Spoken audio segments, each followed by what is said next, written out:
اے اللہ میں آپ سے ایسا علم مانگتا ہوں جو نفع دے، اور ایسی روزی مانگتا ہوں جو پاک ہو، اور ایسا عمل مانگتا ہوں جو قبول ہو۔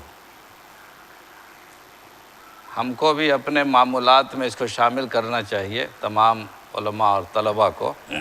ہم سب کو، کہ فجر کی نماز کے بعد یہ دعا مانگنی چاہیے۔ لگتا ہے کہ اس دعا کو فجر کی نماز سے کوئی مناسبت ہے، اور علماء اور طلباء بہرحال فجر کی نماز کے لیے اٹھتے ہیں، اس لیے فجر کی نماز کے بعد خاص طور سے یہ دعا مانگیں کہ اللہ مجھے ایسا علم عطا فرما جو علم کے نفع پہنچانے والا ہو۔ ایسے علم سے اللہ پاک